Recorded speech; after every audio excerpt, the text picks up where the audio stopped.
താനും ഭാര്യ ഗോകുലയും സന്തോഷത്തോടെ ജീവിക്കുകയാണെന്നും എന്നാൽ ചിലർ അനാവശ്യ വിവാദങ്ങൾ ഉണ്ടാക്കാൻ ശ്രമിക്കുകയാണെന്നും നടൻ ബാല ആരോപിച്ചു. നിൽക്കേണ്ടവർ നിൽക്കേണ്ടിടത്ത് നിൽക്കണം.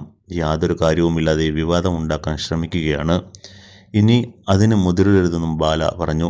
ബാലയുടെ വാക്കുകളിലേക്ക്, 3 വയസ്സിൽ ഞാൻ ഇവളെ കയ്യിൽ എടുത്തതാണ്. പക്ഷേ അവളുടെ മനസ്സിൽ അവൾ തീരുമാനിച്ചു ഞാനാണ് അവളുടെ ഭർത്താവെന്ന്. അത് തിരിച്ചറിഞ്ഞപ്പോഴാണ് വിവാഹം കഴിക്കുന്നത്. നമ്മൾ പെട്ടെന്ന് കാണുന്നു, പെട്ടെന്ന് പ്രണയിക്കുന്നു എന്നതല്ല. സ്നേഹം എന്ന് പറയുന്നത് താനേ വരും, ചിത്രശലഭം പോലെ. കോകില ഒരു സാധാരണ വ്യക്തിയാണ്, ഡോക്ടറല്ല. എന്നിട്ടും എന്നെ 3 മാസം നന്നായി നോക്കി. ഒരു കോഫി ഷോപ്പ് ഓണറായിരുന്നു കോകില. അത് വിട്ടിട്ടാണ് അവൾ ഇവിടെ വന്ന് എനിക്ക് വേണ്ടി നിന്നത്. അങ്ങനെയൊരു മനസ്സ് ഈ ജനറേഷനിൽ ആർക്കും കാണില്ല. അതുകൊണ്ടാണ് ഞാൻ പറയുന്നത് ഞാൻ ഭാഗ്യവാനാണെന്ന്. ഇതെൻ്റെ ജീവിതത്തിൻ്റെ ടേണിംഗ് പോയിൻ്റ് അല്ല, ഇതാണ് എൻ്റെ ജീവിതം. എൻ്റെ സന്തോഷത്തെ കെടുത്താൻ ശ്രമിക്കുന്ന ആളുകളുണ്ട്. ഞാൻ ആരെയും ശല്യപ്പെടുത്താൻ ഇല്ല, പക്ഷേ എന്നെ ശല്യപ്പെടുത്താനുള്ള ശ്രമങ്ങൾ നടക്കുന്നുണ്ട്.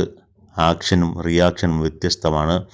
എല്ലാത്തിനും ഞാൻ പ്രതികരിക്കുകയാണ്, അല്ലാതെ ഞാനായിട്ടല്ല പ്രശ്നം ഉണ്ടാക്കുന്നത്.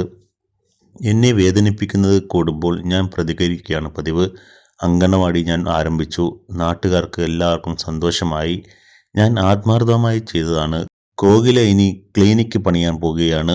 അന്നും വിവാദങ്ങൾ ഉണ്ടാക്കുമോ? ഇതാണോ ന്യായം? നിൽക്കേണ്ടവർ നിൽക്കേണ്ടിടത്ത് നിൽക്കണം. കോകില പറയുന്നത് ഇങ്ങനെയാണ്: ഞങ്ങൾ സന്തോഷത്തോടെയാണ് ഇപ്പോൾ പോകുന്നത്. ഇത്രയും നാളും സൈലൻ്റായിരുന്ന സ്ത്രീ വന്ന് എന്തൊക്കെയോ തെറ്റായി പറയുകയാണ്. ഞങ്ങൾ നന്നായി പോകുകയാണ്. ഞങ്ങളെ ദ്രോഹിക്കാതെ സ്വന്തം ജോലി നോക്കി പോകുക. ഒരു കാര്യവുമില്ലാതെ മാമയെപ്പറ്റി അനാവശ്യ കാര്യങ്ങൾ പറയരുത്.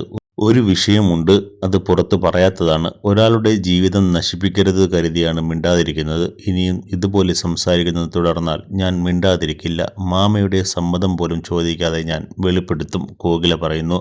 വീഡിയോയ്ക്ക് താഴെ നിരവധി പേരാണ് കമന്റ് ചെയ്യുന്നത്.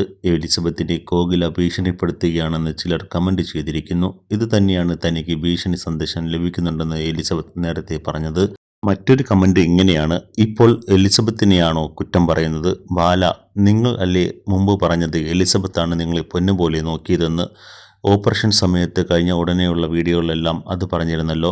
അവരുള്ളതുകൊണ്ടാണ് ജീവിതത്തിലേക്ക് തിരിച്ചു വന്നത് എന്നും പറഞ്ഞു. ഓപ്പറേഷൻ കഴിഞ്ഞ് വീട്ടിലെത്തിയപ്പോഴും ഇത് തന്നെയല്ലേ പറഞ്ഞിരുന്നത്? ഇതിനിടയിൽ ഈ കഥാപാത്രം എവിടെ നിന്ന് വന്നു?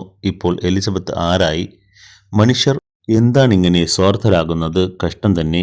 തനിക്ക് ഓട്ടിസമാണെന്ന് കുട്ടികൾ ഉണ്ടാകില്ലെന്നുമൊക്കെയുള്ള കമന്റുകൾ വരുന്നുണ്ടെന്നും ഭീഷണി സന്ദേശങ്ങൾ ലഭിക്കുന്നുണ്ടെന്നും എലിസബത്ത് കഴിഞ്ഞ ദിവസം വ്യക്തമാക്കിയിരുന്നു.